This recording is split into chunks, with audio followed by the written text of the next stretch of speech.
Hello students, स्वागत है आपका इस वीडियो में। मेरा नाम है विशाल तिवारी और आज हम बात करने जा रहे हैं मैथमेटिकल टूल्स के थर्ड टॉपिक की, जो कि है वेक्टर अलजेब्रा।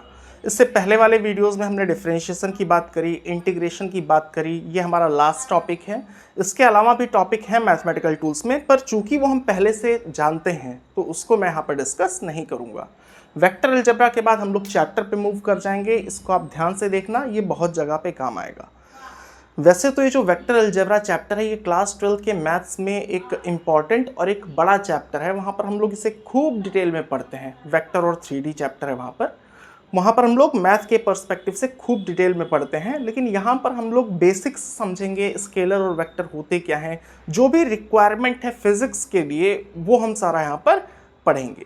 उतना डिटेल में नहीं जाएंगे जितना कि हम लोग मैथ्स में जाते हैं।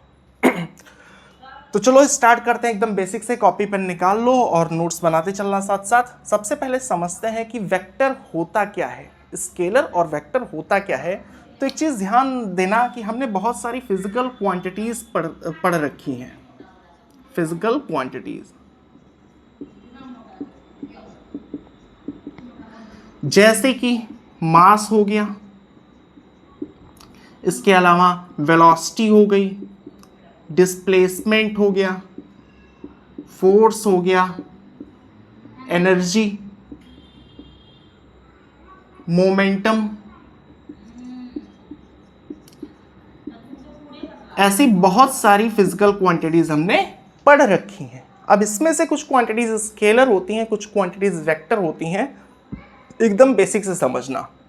एग्जाम्पल जैसे लो, सपोज दैट कि आपने एक कंटेनर लिया, ये ग्लास है या मान लो कि कोई बाउल है, भगोना टाइप से कुछ भी है। इसमें हमने पानी रख दिया, नीचे हमने 2 मोमबत्तियां लगाई और यहाँ से भी गर्म किया, यहाँ से भी गर्म किया। यहाँ से जो इसको एनर्जी दी कितनी दी, 10 जूल की। यहाँ से भी इसको एनर्जी दी 10 जूल की। तो बताओ टोटल एनर्जी इस वाटर को, अगर इसमें पानी भरा है, कितना मिला होगा। हम लोग बोलेंगे कि टोटल एनर्जी यहाँ पर मिलेगा 10 + 10 जूल, यानी कि 20 जूल मिलेगा। इसमें तो कोई बहुत डाउट वाली बात नहीं है, ये तो बहुत ऑब्वियस सी बात है। ठीक है, अब मैं सेकेंड एग्जांपल लेता हूं कि इस अगली बार यही कंटेनर है और इस बार हमने जो एनर्जी दी, सपोज दैट इधर से दी, इधर से हमने गर्म किया और इधर से 10 जूल की हीट इधर से दी, 10 जूल की हीट इधर से दी।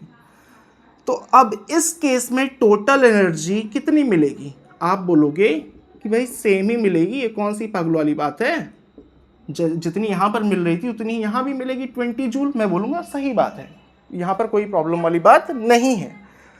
अब एक एग्जांपल और लेते हैं। एक ब्लॉक है, 10 न्यूटन का फोर्स हम इधर से लगा रहे थे। 2 बच्चे एक ब्लॉक को 10 न्यूटन और 10 न्यूटन के फोर्स लगा रहे थे। तो बताओ टोटल फोर्स कितना हो जाएगा। टोटल फोर्स हमारा आएगा 10 + 10 यानी कि 20 न्यूटन। चलो मैं ऐड करके लिख देता हूँ, 10 + 10 यानी कि 20 न्यूटन का फोर्स आएगा। अगली बार मैंने क्या करा, ब्लॉक रखा है और दोनों बच्चे अपोजिट डायरेक्शन से फोर्स लगा रहे हैं। ये इधर लगा रहा है 10 न्यूटन का और ये इधर लगा रहा है 10 न्यूटन का। अब बताओ कि इफेक्टिव फोर्स कितना होगा। नेट बोलो या इफेक्टिव बोलो, नेट फोर्स कितना होगा। हम सभी को ये बात समझ में आती है कि यहाँ पर फोर्सेस अपोजिट डायरेक्शन में लग रहा है, तो क्या ब्लॉक मूव करेगा? ब्लॉक मूव नहीं करेगा। तो इस केस में हम बोलेंगे कि यहाँ पर जो टोटल फोर्स लगेगी वो लगेगा 10 - 10 यानी कि 0 न्यूटन। यहाँ पर कोई फोर्स नहीं लगेगा। अब एक चीज़ आपने ऑब्जर्व करा होगा, हीट के केस में डायरेक्शन को हमने चेंज करा। पहले जो हीट के दोनों सोर्सेस थे हमने नीचे रखे थे, तो भी टोटल जो हीट थी वो 20 जूल मिल रही थी। हमने डायरेक्शन को चेंज करा तो भी 20 जूल मिल रही थी, कोई भी चेंज नहीं आया। बट फोर्स के केस में हमें चीज़ समझ आ रही है कि डायरेक्शन को जैसे ही हमने उल्टा किया वैसे ही अब रिजल्ट 0 आ गया। ठीक है, तो यहां से हमें एक बात तो ये समझ में आती है ना कि जो फोर्स है, फोर्स किस पे डिपेंड कर रहा है, ये डायरेक्शन पे डिपेंड कर रहा है, डिपेंड्स ऑन डायरेक्शन। जबकि जो एनर्जी है, क्या एनर्जी डिपेंड कर रही है डायरेक्शन पे? अगर कर रही होती तो वैल्यू चेंज हो जाती, बट यहां पर कोई भी वैल्यू चेंज नहीं हुई है, तो हम बोलेंगे कि energy doesn't depend on direction, doesn't depend on direction. ठीक है, डायरेक्शन मैंने शॉर्ट में लिखा है, तो चलो मैं बता भी देता हूँ। फोर्स वेक्टर क्वांटिटी है, एनर्जी स्केलर क्वांटिटी है, इसीलिए फोर्स डायरेक्शन पे डिपेंड करता है, क्योंकि यहाँ पर डायरेक्शन होता है, जबकि एनर्जी स्केलर है, यहाँ कोई डायरेक्शन नहीं होता, मतलब डायरेक्शन को चेंज करने पे भी रिजल्ट में कोई फर्क नहीं आएगा। एक एग्जांपल और देख लेना, जिसको समझ आ गया है बहुत अच्छी बात है, जिसको नहीं समझ आ रहा है वो एक बार फिर से कोशिश करेगा। वीडियो पसंद आ रहा हो तो वीडियो को लाइक कर देना। चलो देखो एक और एग्जांपल लेते हैं।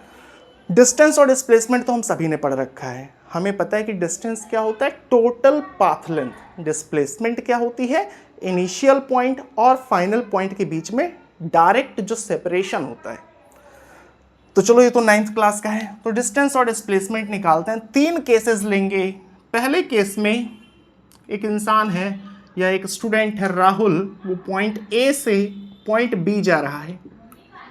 पॉइंट ए से पॉइंट बी कितना है, 40 मीटर। फिर पॉइंट बी से पॉइंट सी गया, कितना, 30 मीटर। दूसरे केस में जो सेकंड केस है, ए से बी गया है 40 मीटर और बी से सी परपेंडिकुलर डायरेक्शन में गया है 30 मीटर। और थर्ड कंडीशन, ए से बी 40 मीटर और बी से सी वापस आ गया, बी से सी वापस कितना, 30 मीटर। तीनों ही केसेस में हमें क्या निकालना है, हमें निकालना है डिस्टेंस और डिस्प्लेसमेंट। तो फर्स्ट केस में जो डिस्टेंस हो जाएगा कितना हो जाएगा, हम बोलेंगे डिस्टेंस तो होता है कि टोटल हम कितना चले, total path length.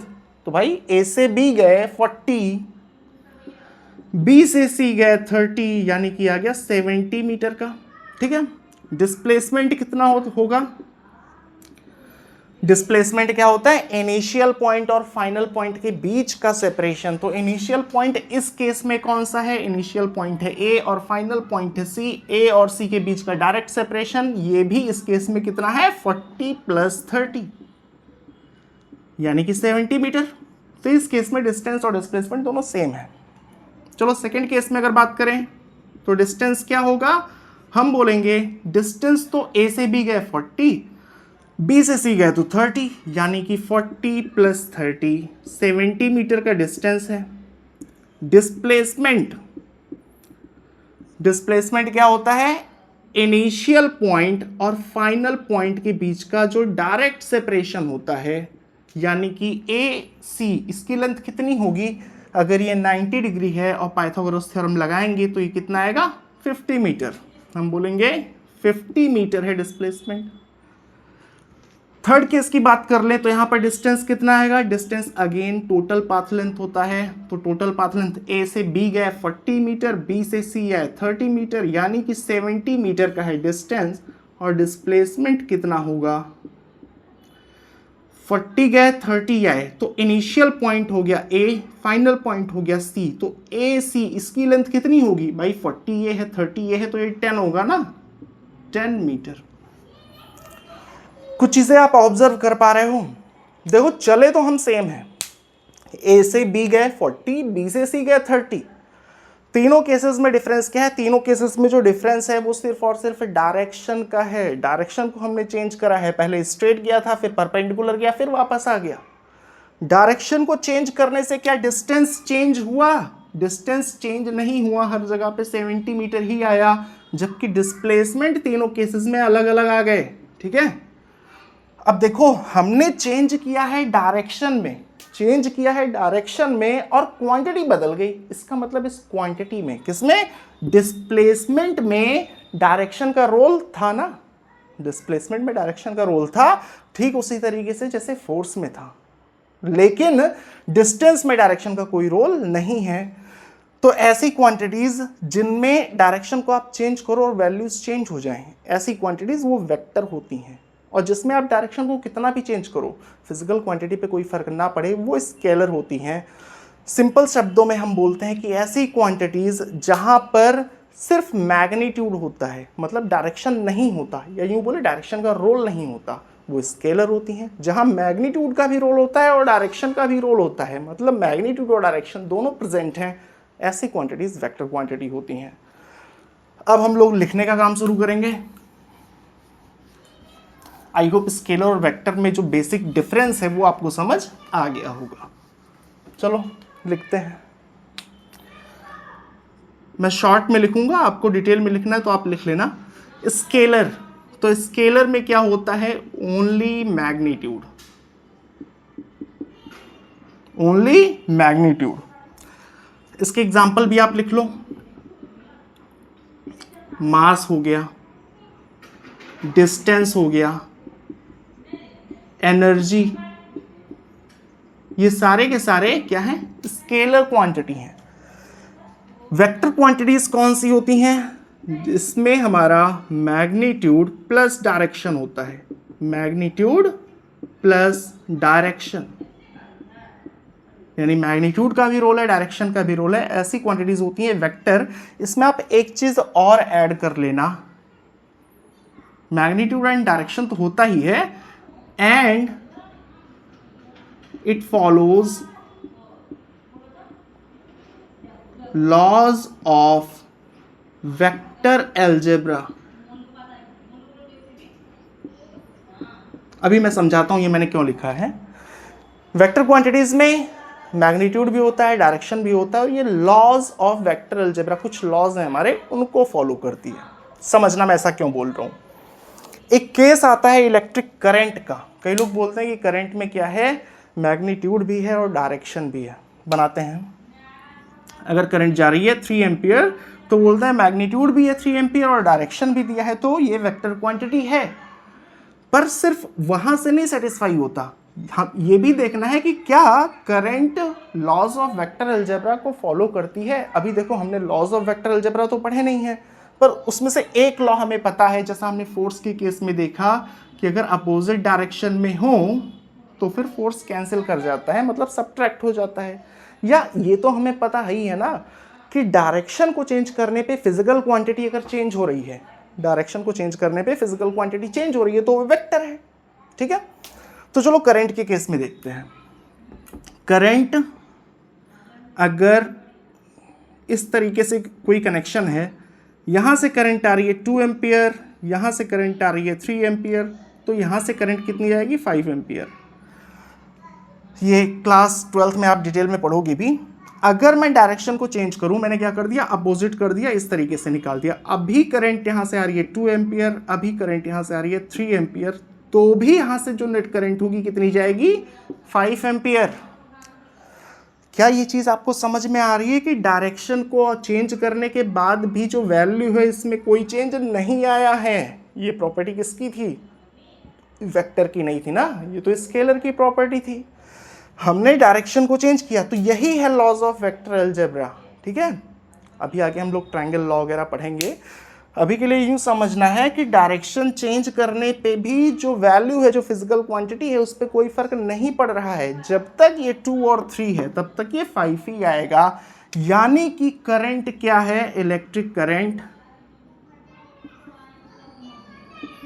Electric current vector quantity नहीं है, इज नॉट वेक्टर। ठीक है, तो इसमें मैग्नीट्यूड और डायरेक्शन हमें दिख रहा है, बट इसके बाद भी ये वेक्टर क्वांटिटी नहीं है।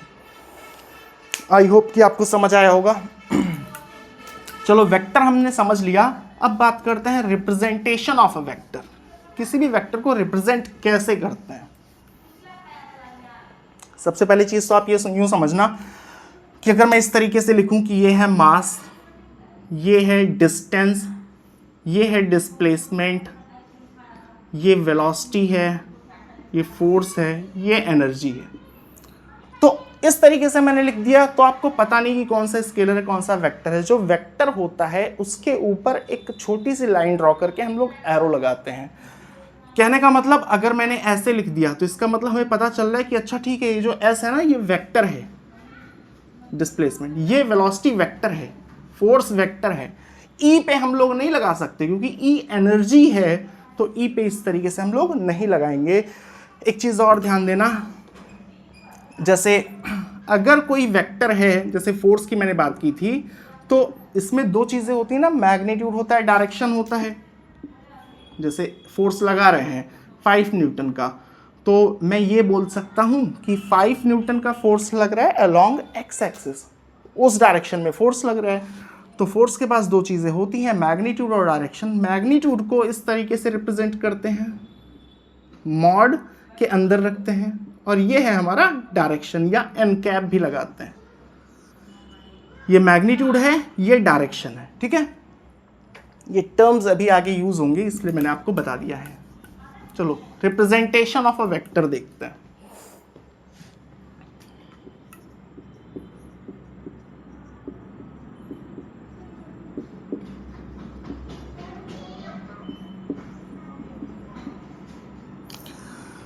किसी भी वेक्टर को रिप्रेजेंट करने के लिए दो तरीके होते हैं हमारे पास, एक है ग्राफिकल फॉर्म, दूसरा है कार्टेशियन फॉर्म, ठीक है। तो ग्राफिकल फॉर्म में हम लोग करते क्या हैं, ग्राफिकल फॉर्म, इसमें हम लोग एक लाइन सेगमेंट ड्रॉ करते हैं और एक एरो। वेक्टर में क्या क्या चीज़ें होती हैं, अगर मैं वेक्टर ए लिखूं तो वेक्टर में दो चीज़ें होती हैं, मैग्नीट्यूड और डायरेक्शन। तो ये जो लेंथ है इस वेक्टर की, ये जो लेंथ है, ये लेंथ क्या दिखाती है, ये दिखाती है मैग्नीट्यूड। लेंथ जितनी ज़्यादा मैग्नीट्यूड उतना ज़्यादा। ये एरो क्या दिखाता है, ये एरो दिखाता है डायरेक्शन, ठीक है। मतलब वेक्टर की डायरेक्शन किधर है उसे दिखाता है। याद रखना, इसे हम लोग बोलते हैं हेड। ये हमारा हेड है और ये हमारा टेल है, ठीक है। टेल माने पूंछ, हेड माने सर, हम सभी को पता है। तो इसे हेड बोलते हैं, इसे टेल बोलते हैं। ये जो इसकी लेंथ है वेक्टर की, ये मैग्नीट्यूड को दिखाती है, और जो ये एरो है ये इस डायरेक्शन को दिखाता है। कार्टेशियन फॉर्म में कैसे रिप्रेजेंट करते हैं समझना। मैंने लिख दिया vector A is 3i cap plus 4j cap plus 5k cap. अब आई जे के तो अभी हमने पढ़ा नहीं है, पर मैं आपको समझाने की कोशिश करता हूं। आई क्या दिखा रहा है, आई दिखा रहा है direction along x axis, direction along x axis.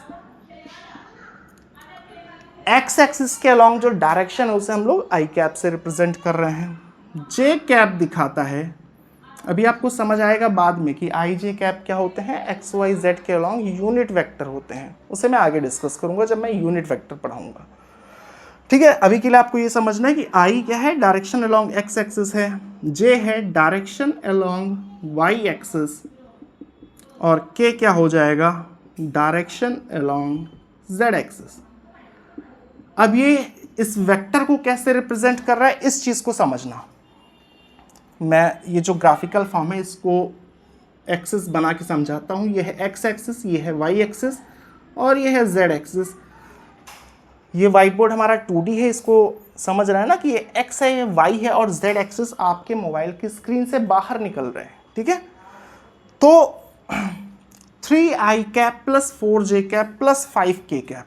X में 3 यूनिट जाओ, 1 2 3, वाई में 4 यूनिट तो यहाँ कहीं पे पहुँचे, और जेड में 5 यूनिट तो यहाँ पे पहुँचे, ठीक है। अब ये पॉइंट है। अब ओरिजिन से ये जो लाइन ज्वाइन हो रही है, दिख रहा है ना, ये जो लाइन ज्वाइन हो रही है, यहाँ पर इमेजिन करो, ये है वेक्टर। कौन सा वेक्टर, ये वाला, ठीक है। तो इस तरीके से भी हम लोग रिप्रेजेंट कर सकते हैं, ये चीज़ हमको पता होना चाहिए। अब एक चीज़ ध्यान से समझना, इस तरीके से रिप्रेजेंट कर रहे हैं। अगर वेक्टर आपको सीधे बना के दिया कि ये है हमारा ब्लॉक और एक फोर्स लग रहा है इधर 5 न्यूटन का, तो ये 5 न्यूटन क्या है भाई, ये तो डायरेक्ट इसकी लेंथ हो गई। लेकिन अगर इस फॉर्म में दिया है तो उस केस में आप मैग्नीट्यूड कैसे निकालोगे। मैग्नीट्यूड क्या होता है, हम सभी ने देखा था कि जो वेक्टर की लेंथ होती है वो उसका मैग्नीट्यूड होती है। अब इस केस में तो यहाँ पर आप लिख लेना, एक कार्टेशियन फॉर्म है, ठीक है। तो 3i cap plus 4j cap plus 5k cap. अब ये जो लेंथ होगी वो क्या होगा, मैग्नीट्यूड होगा। तो अब हम लोग वेक्टर के मैग्नीट्यूड को निकालना सीखेंगे कि अगर वेक्टर कार्टेशियन फॉर्म में दिया हुआ है तो उसका मैग्नीट्यूड किस तरीके से निकाला जाएगा।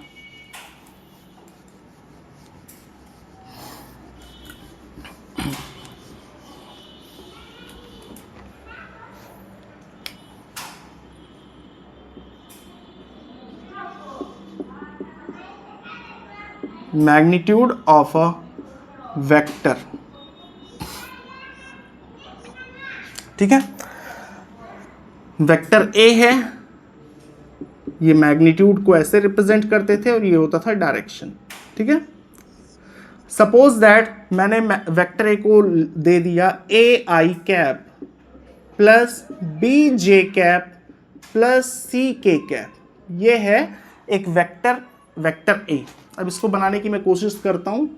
एक्स एक्सिस है, ये वाई एक्सिस है और जेड एक्सिस आपकी स्क्रीन के बाहर निकल रही है। मैं उसको कुछ इस तरीके से बना रहा हूँ, A I cap plus B J cap plus C K cap. इसको आप इमेजिन करने की कोशिश करना, एक्स में कितना यूनिट जाना है हमें, एक्स में जाना है ए तक, वाई में जाना है बी तक और फिर के में जाना है, के मतलब जेड एक्सिस। अच्छा याद रखना, आई पॉजिटिव एक्स एक्सिस है, जे पॉजिटिव वाई एक्सिस है, यानी अगर जहां माइनस जाएगा वो क्या होगा, माइनस वाई एक्सिस हो जाएगा। के पॉजिटिव के जेड एक्सिस है। तो ए आई कैप, पहले ए गए फिर वाई में बी गए और फिर जेड में सी जाएंगे। तो सी जाएंगे, हमें यहाँ कहीं पे कोई पॉइंट मिला तो ये वाला जो वेक्टर है, कौन सा वेक्टर, ये वाला जो वेक्टर है, ये थंब जो है मेरा, ये इस वेक्टर की टेल को रिप्रेजेंट कर रहा है और ये वाली उंगली ये हेड को रिप्रेजेंट कर रही है। ये जो वेक्टर है ये कौन सा है, वेक्टर ए है, ठीक है। एक मार्कर और ले लेता हूं, देखो अब ये जो ब्लैक मार्कर है ये है वेक्टर ए और इस ब्लैक मार्कर की लेंथ निकालूंगा मैं, लेंथ ही क्या होगा, मैग्नीट्यूड होगा, ठीक है। अब एक बात को समझना कि मुझे इसकी लेंथ को निकालना है, तो अगर मैं इस ट्रायंगल को देखूं, कौन से, इस वाले ट्रायंगल को देखूं, तो इस ब्लैक मार्कर की लेंथ क्या होगी, ब्लू वाले मार्कर की लेंथ का स्क्वायर प्लस इसका स्क्वायर, उसका अंडर रूट कर देंगे। नहीं समझ में आई बात, तो यहां पर समझो, जैसे अगर कोई राइट एंगल ट्रायंगल है तो हम लोग क्या करते हैं, यह है हमारा बेस, यह है परपेंडिकुलर और यह है हाइपोटेन्यूज, ठीक है। तो this square equal to perpendicular plus base का स्क्वायर, ये चीज तो हम लोग पहले से जानते हैं। चलो यहां पर अप्लाई करने की कोशिश करते हैं। सबसे पहले नेम कर लेते हैं, ए बी सी मान लेते हैं, ठीक है। तो AC की लेंथ कितनी होगी, अगर AC की लेंथ हमें निकालनी हो तो हम लोग बोलेंगे in triangle ABC AC square equal to AB का स्क्वायर प्लस BC का स्क्वायर। AB का स्क्वायर कितना हो जाएगा, AB का स्क्वायर हो जाएगा A स्क्वायर, क्योंकि इसकी लेंथ कितनी है, A है। AB का square equal to A square plus BC का स्क्वायर, BC का स्क्वायर हो जाएगा B स्क्वायर। अभी आप इतना लिख के आप छोड़ दो। अब ध्यान से समझना, A यूनिट गए फिर B यूनिट गए फिर C यूनिट बाहर आए, तो देखो ये वाली जो लाइन है वो इसके साथ क्या 90 डिग्री है, इस व्हाइट बोर्ड के परपेंडिकुलर है ना ये मार्कर, यानी कि ये 90 डिग्री है। और जो वेक्टर है, वेक्टर ऐसा कुछ दिख रहा है हमें, तो अब इस वेक्टर की लेंथ क्या होगी, क्या ये एक राइट एंगल ट्रायंगल बन रहा है, हाँ जी बिल्कुल बन रहा है।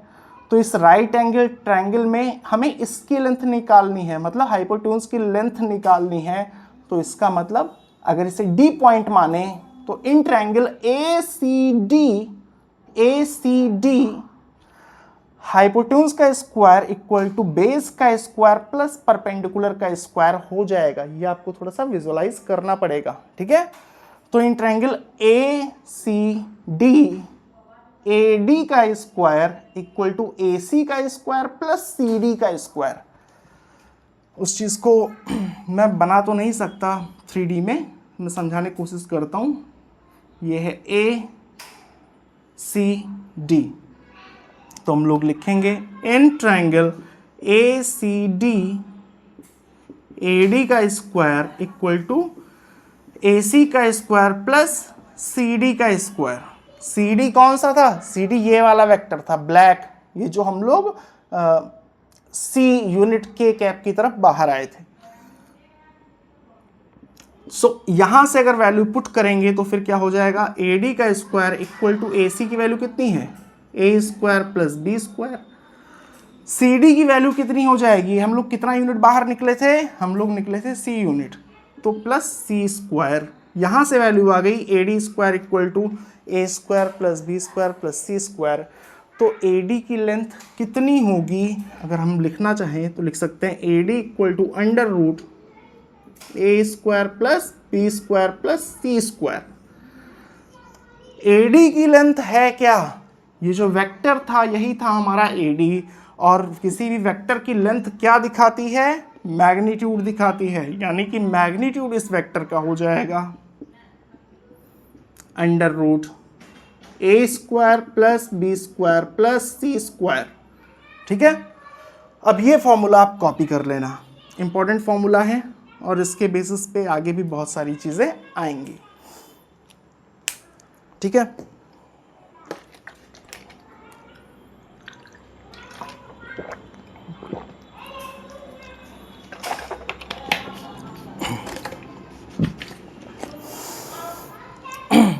एक चीज यहां पर मैं आपको और बताना चाहूंगा कि अगर लिखा होता A cap A I cap minus B J cap, ठीक है, तो उस केस में क्या होता? बी नीचे आता और फिर सी बाहर निकलता, तो भी यहां पर ये जो लेंथ होती वो तो बी ही होती ना।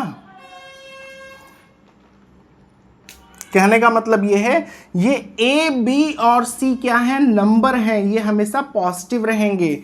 अगर मैं यहां पर चाहे पॉजिटिव रखूं चाहे नेगेटिव, ये जो पॉजिटिव वैल्यू है आपको यही पुट करना है, तो हमारा मैग्नीट्यूड निकल आएगा। एग्जाम्पल से समझते हैं।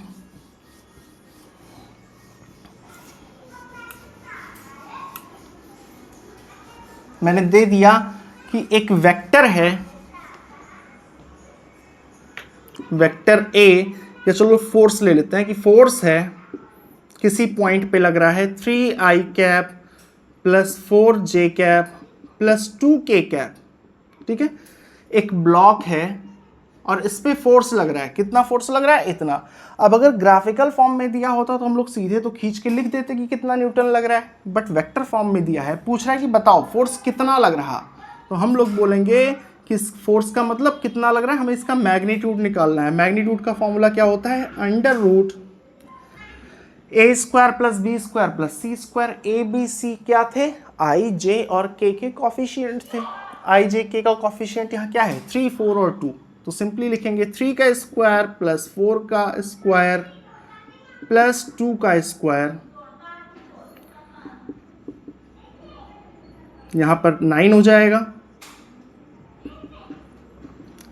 Under root 29 Newton. ये क्या निकल आया है? ये निकल आया है फोर्स का मैग्नीट्यूड। अब जो मैं कहना चाह रहा था माइनस साइन से, वो मेरा ये था कि अगर यहाँ पर -4j कर दें, यहाँ -2k कर दें, तो भी यहाँ पर जो वैल्यूज पुट होंगी ना वो पॉजिटिव में ही पुट होंगी। ठीक है, 3 का स्क्वायर प्लस 4 का स्क्वायर, यहाँ माइनस आप नहीं पुट करोगे, क्योंकि जब हमने डिराइव किया था तो ए बी और सी लेंथ थे, वो तो सिर्फ माइनस होने से ऊपर या नीचे जा रहे थे ना, बट लेंथ थे वो, तो हमें लेंथ के फॉर्म में ही पुट करना है, ये हमेशा हमारा पॉजिटिव ही होगा। ठीक है, चलो अगर इतनी सी बात समझ में आ गई हो तो बहुत अच्छी बात है। अब बात करते हैं angle made by a vector with axis. Angle made, अगर थोड़ा समझने में दिक्कत हो रही हो तो ये है थोड़ा सा कॉम्प्लिकेटेड है, आपको थोड़ा सा अपनी इमेजिनेशन का यूज़ करना पड़ेगा।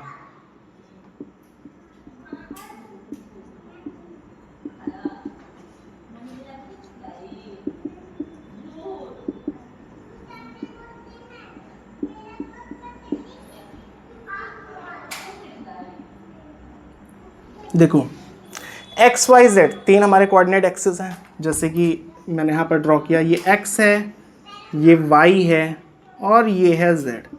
अब कोई वेक्टर है जो कि ऐसे है, अब ये एक्स एक्सिस के साथ कुछ एंगल बना रहा होगा, कुछ एंगल वाई एक्सिस के साथ बना रहा होगा, और बाहर निकल रहा है कुछ एंगल जेड एक्सिस के साथ बना रहा होगा।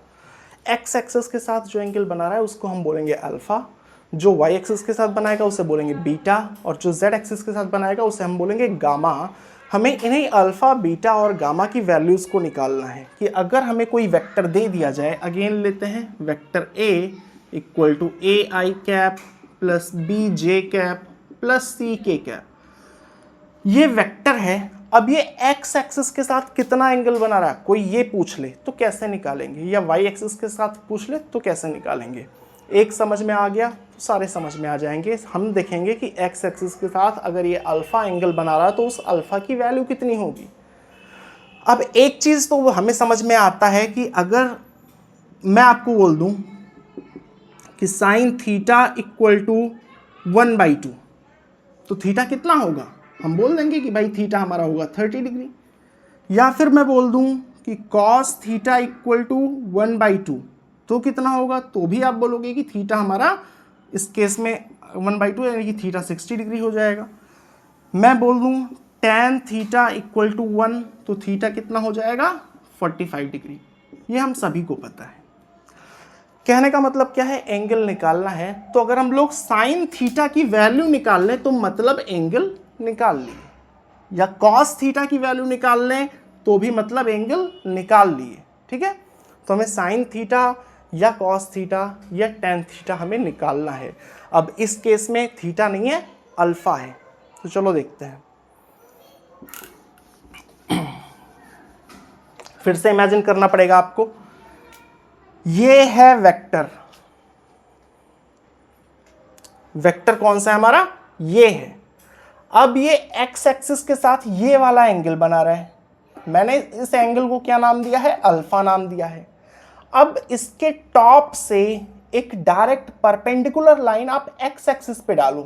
किस पे डालो, यहां से एक डायरेक्ट लाइन आप एक्स एक्सिस पे डालो कुछ इस तरीके से।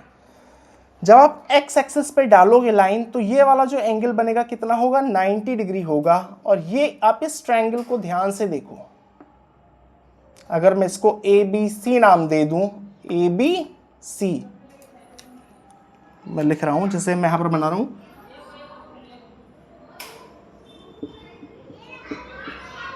देखो मैं 3D में बना नहीं सकता, मैं समझा यहां रहा हूं, बनाने की कोशिश यहां पे कर रहा हूं। तो ये है वेक्टर, ये है ए पॉइंट, ये है सी पॉइंट, तो ये है ए सी। अब इसकी लेंथ क्या हो जाएगी, इसकी लेंथ तो यही मैग्नीट्यूड हो जाएगा, क्योंकि मैंने क्या बोला था, वेक्टर की जो लेंथ होती है वो उसका मैग्नीट्यूड होता है। तो ये तो है मैग्नीट्यूड ऑफ वेक्टर ए। अब C से जो हमने डायरेक्ट लाइन ड्रॉ की है वो जाके B पे मीट कर रहा है। देखो आप, यहां से एक लाइन मैंने ड्रॉ किया जो डायरेक्ट B पे मीट किया, तो इसके साथ और इसके साथ कितना एंगल बनेगा, 90 डिग्री का बनेगा। अच्छा, ये देखो AB की लेंथ कितनी होगी, AB की लेंथ कितनी होगी, ये तो एक्स एक्सिस के अलॉन्ग जितना चले हैं उतना है ना, तो इसकी वैल्यू कितनी होगी, ए होगी। जाहिर सी बात है, एक्स एक्सिस के अलॉन्ग हम लोग कितना गए हैं, ए यूनिट गए हैं, तो ये हो जाएगा ए। अब आप एक चीज को समझना, ये वाला जो एंगल था, ये वाला वेक्टर का एक्स एक्सिस के साथ जो एंगल था वो कितना था, अल्फा था, इसीलिए मैं यहां पर अल्फा लिखूंगा।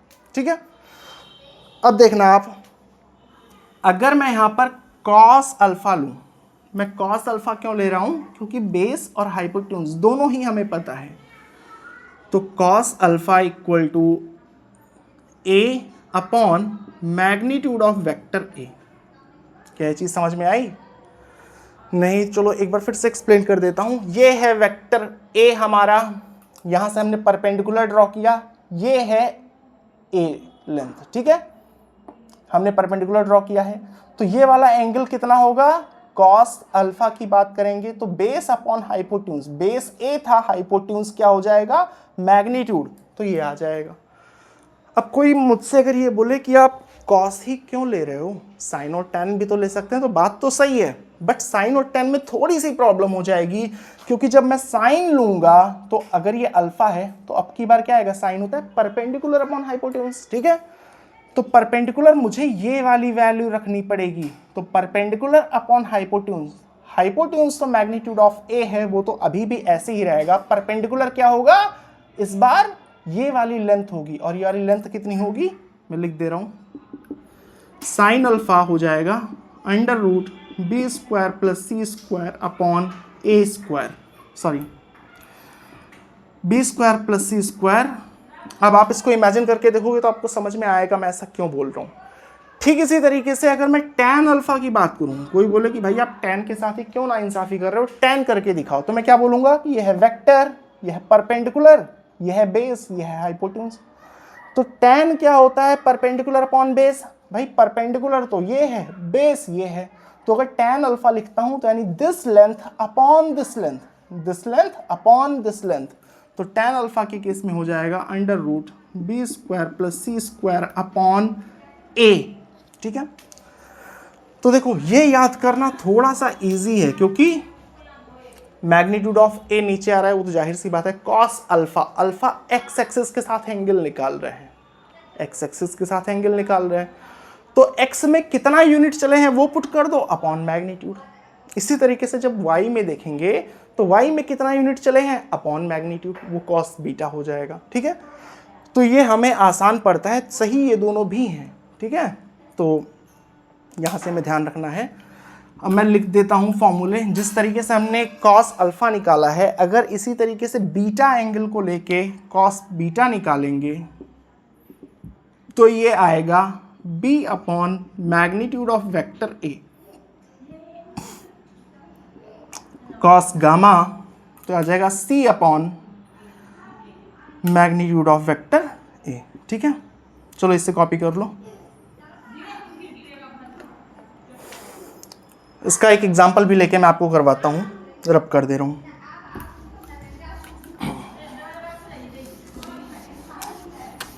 मैंने बोल दिया कि वेक्टर है, vector a equal to 2i cap plus j cap plus 3k cap, ये है वेक्टर। पूछ लिया कि फाइंड अल्फा, अल्फा क्या है, उस वेक्टर और एक्स एक्सिस के साथ जो एंगल बन रहा है वो, find alpha beta and gamma. तो हम लोग लिखेंगे कॉस अल्फा इक्वल टू, सबसे पहले इसका मैग्नीट्यूड निकालते हैं, मैग्नीट्यूड क्या हो जाएगा, मैग्नीट्यूड हो जाएगा अंडर रूट, हमने पढ़ा ही था, A square plus B square plus C square, so 2 square. अच्छा याद रखो कि अगर जे ना होता तो उस केस में हम क्या मानते हैं कि जे का जो कॉफिशिएंट है वो 0 है, यानी कि वेक्टर जे में है ही नहीं, ठीक है। इस केस में सिर्फ j लिखा है, इसका मतलब 1 है, ठीक है, जहां कुछ भी नहीं लिखा वहां पर 1 मानते हैं। सो 2 का स्क्वायर प्लस 1 का स्क्वायर प्लस 3 स्क्वायर,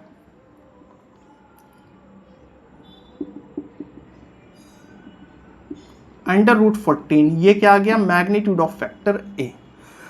सो कॉस अल्फा क्या हो जाएगा, a अपॉन, मैंने लिखा था ना a upon magnitude of factor a हो जाएगा 2 बाई रूट 14। अब cos alpha equal to 2 by root 14। अब देखो अगर ये कॉस अल्फा होता 1/2 तो हमें पता है ना कि कॉस 1/2 कब होता है, बट यहाँ पर हमें ये नहीं पता है कि 2 बाई रूट 14 कब होता है, किसी एंगल पे होता होगा, हमें नहीं पता है। तो यहाँ पर हम लोग सीधे आंसर लिख देंगे कि alpha equal to cos inverse 2 by root 14। इसी तरीके से बीटा और गामा निकालना हो तो कॉस बीटा इक्वल टू क्या हो जाएगा, सिर्फ एक ही जगह पे आपको 1 पुट कर देना है अपॉन रूट 14, और cos gamma equal to 3 by root 14। तो आई होप कि आपको ये समझ में आ गया होगा, ज़्यादा दिक्कत नहीं हुई होगी। अब आगे बात करते हैं। एक चीज़ और ध्यान देना, ये है वेक्टर। अब वेक्टर में मैंने क्या किया था, जब मैंने बोला था कि ये वेक्टर है A I cap plus B J cap plus C K cap, तो मैंने बोला था कि एक्स में आप एक्स वाई जेड, एक्स में ए गए हो, वाई में बी गए हो और जेड में सी गए हो, ठीक है। एक्स में ए गए हो, वाई में बी और जेड में सी गए हो, तो ये वाला जो वेक्टर मिला है ये है आपका वेक्टर ए। तो याद रखना ए गए हो आप, तो ये क्या है, एक्स कंपोनेंट, इसे हम लोग बोल सकते हैं एक्स कंपोनेंट, यानी कि ए का, वेक्टर ए का एक्स में कितना हिस्सा है, एक्स कंपोनेंट। कंपोनेंट्स में डिवाइड करना हम लोग आगे भी पढ़ेंगे, जब हम लोग प्रोजेक्टाइल मोशन पढ़ेंगे वहाँ मैं फिर से बताऊंगा। अभी के लिए आप यूँ समझना कि इस वेक्टर ने, इस वेक्टर का कितना हिस्सा एक्स में है, तो हमें दिखाई पड़ रहा है 2 यूनिट है, जे में कितना है 1 यूनिट है, के में कितना है 3 यूनिट है। तो ये चीज़ हमें समझ में आ रही है कि ये एक्स कंपोनेंट है, ये वाई कंपोनेंट है, ये जेड कंपोनेंट है। या ऐसे अगर मैं लिख दूं कि कोई फोर्स है जो किसी ब्लॉक पे लग रहा है 3i cap plus 2j cap Newton, तो यहाँ से हमें पता क्या चल रहा है कि उस ब्लॉक पे 3 न्यूटन तो लग रहा है एक्स एक्सिस के अलॉन्ग, 2 न्यूटन लग रहा है जो वाई एक्सिस है उसके अलॉन्ग। अगर मैं वेक्टर बनाऊं तो कैसे बनेगा, 3i cap plus 2j cap, vector बनेगा ये वाला, ठीक है, वेक्टर कुछ ऐसा बनेगा। कंपोनेंट्स ये लग रहे हैं, कहने का मतलब 3 यूनिट जो है इधर लग रहा है, 2 यूनिट इधर लग रहा है, ये कंपोनेंट्स होते हैं। अगर किसी को नहीं भी समझ आया हो तो आगे समझ आ जाएगा, भी परेशान होने की ज़रूरत नहीं है। अब चलो एक चीज़ देखते हैं, जब कार्टेशियन फॉर्म में दिया हो ai cap plus bj cap plus ck cap, तो वहाँ से हमने वेक्टर का मैग्नीट्यूड तो निकाल लिया, लेकिन क्या हो कि अगर कभी आपको एक वेक्टर बना दिया जाए ग्राफिकल फॉर्म में, ये है वेक्टर, इसका मैग्नीट्यूड आपको पता हो और आपसे बोले कि इसका कार्टेशियन फॉर्म लिखो, हमें दोनों आना चाहिए ना, इसका कार्टेशियन फॉर्म लिखो। कार्टेशियन फॉर्म जब था तो उसका हमने मैग्नीट्यूड निकाल लिया था, इसकी लेंथ, लेकिन अगर ग्राफिकल फॉर्म में है तो उसका कार्टेशियन फॉर्म कैसे लिखेंगे। तो ध्यान देना, अगर हमें कार्टेशियन फॉर्म में दिया है, साथ ही साथ हमें अल्फा बीटा गामा भी दिया है, मतलब एंगल कितना बन रहा है एक्स एक्सिस के साथ, वो अल्फा है वो दिया है, बीटा भी दिया है, गामा भी दिया है। तो उस केस में हम लोग कैसे निकालेंगे, तो याद करो अभी मैंने जस्ट इससे पहले एक चीज़ करवाया था कि जो कॉस अल्फा होता है वो क्या होता है, A upon magnitude of vector A, cos beta होता है B upon magnitude of vector A, cos gamma होता है C upon magnitude of vector A. यहीं से अगर मैं इसको इस साइड लेके जाऊं तो मैं क्या लिख सकता हूं कि जो ए कंपोनेंट आएगा वो आएगा magnitude of vector A into cos alpha, यहां से आ जाएगा B equal to magnitude of vector A cos beta, और C equal to magnitude of vector A cos gamma. इसको आप कॉपी कर लेना। यानी कि अगर अब आपको कोई वेक्टर बना के दे दिया जाए, कोई वेक्टर दे दिया जाए जिसका मैग्नीट्यूड आपको पता हो और cos alpha cos beta cos gamma की भी वैल्यू पता हो, तो x कंपोनेंट कितना होगा आप निकाल सकते हो, y कंपोनेंट कितना होगा आप वो भी निकाल सकते हो, और z कंपोनेंट कितना होगा ये भी निकाल सकते हो। तो यहाँ से अगर मैं इसका कार्टेशियन फॉर्म लिखना चाहूँ वेक्टर a का, तो मैं क्या लिख सकता हूँ, x कंपोनेंट कितना है magnitude of vector a cos alpha, ये x कंपोनेंट है इसीलिए मैं यहाँ पर i कैप लिखूंगा, प्लस b क्या है, b कंपोनेंट मतलब y का component magnitude of vector a cos beta, ये y का कंपोनेंट है इसीलिए मैं यहाँ पर j कैप लिखूंगा, और इसी तरीके से c कैप हो जाएगा magnitude of vector a cos gamma, यहाँ पर मैं k कैप लिखूंगा। इसको भी कॉपी कर लेना, हालांकि अगर आपके बेसिक्स क्लियर हो गए तो ये सारी चीज़ें आप तुरंत डिराइव कर लोगे, ठीक है। एक एग्जांपल इस पे भी देख लेते हैं, उसके बाद इस लेक्चर को क्लोज करेंगे, अगले लेक्चर में बात करेंगे। एक एग्जांपल देख लेता है।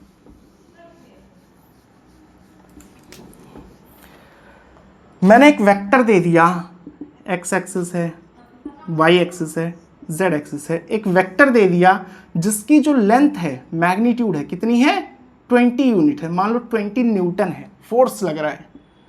अब मैंने बोल दिया कि यहाँ पर जो अल्फा है, अल्फा क्या था, अल्फा एक्स एक्सिस के साथ वेक्टर कितना एंगल बना रहा वो था। तो अल्फा मैंने दे दिया 30 डिग्री, ये मैं सिंपल वैल्यूज दे रहा हूँ जिससे आप निकाल पाओ। बीटा है मान लो 60 डिग्री और गामा भी है 60 डिग्री, ठीक है। अब आपसे पूछ रहा है कि इस वेक्टर का कार्टेशियन फॉर्म लिखो, इस वेक्टर का कार्टेशियन फॉर्म। तो हम लोग बोलेंगे कि एक्स एक्सिस के अलॉन्ग कितना चला है वो हम लोग कैसे निकाल सकते हैं। चलो मैं ऐसे लिख के भी दिखाता हूँ कि फोर्स को मैंने लिख लिया A I cap plus B J cap plus C K cap. अब ए क्या होगा, A equal to magnitude of vector A था वहाँ पर, इस केस में एफ है, फोर्स है, ठीक है। कॉस अल्फा, मैग्नीट्यूड कितना है, मैग्नीट्यूड है 20। कॉस अल्फा, कॉस 30 डिग्री की वैल्यू कितनी होती है, √3/2। सो यहाँ से क्या आ गया 10√3, ये आ गया ए की वैल्यू। इसी तरीके से अगर बी की वैल्यू निकालें, अब हम लोग डायरेक्ट लिखेंगे, मैग्नीट्यूड है हमारा 20, कॉस बीटा तो 60 डिग्री हो जाएगा, कॉस 60 की वैल्यू होती है 1/2 यानी कि 10, और सी की वैल्यू कितनी आ जाएगी 20 × 1/2 यानी कि 10। सो अभी हमारे पास ए है, बी है और सी है, तो क्या हम लोग इसका कार्टेशियन फॉर्म लिख सकते हैं, बिल्कुल लिख सकते हैं। Vector F equal to 10√3 i cap plus 10j cap plus 10k cap, ठीक है। चलो आई होप कि आपको समझ आया होगा, अगर इतना समझ आ गया है तो बहुत खुशी की बात है। थोड़ा सा अगर नहीं समझ में आया होगा तो वीडियो को दोबारा देखना, या फिर जो भी कमेंट्स होंगे, जो भी डाउट्स होंगे उनको आप कमेंट सेक्शन में बताना, मैं उसे समझाने की कोशिश करूँगा। आने वाले वीडियो में हम लोग देखेंगे कि किसी वेक्टर को अगर किसी नंबर से मल्टीप्लाई करते हैं, डिवाइड करते हैं तो क्या होता है। लॉज ऑफ वेक्टर एडिशन की भी बात करेंगे, ट्रायंगल लॉ, पैरेललोग्राम लॉ, बहुत सारे जो लॉज हैं उनको डिस्कस करेंगे।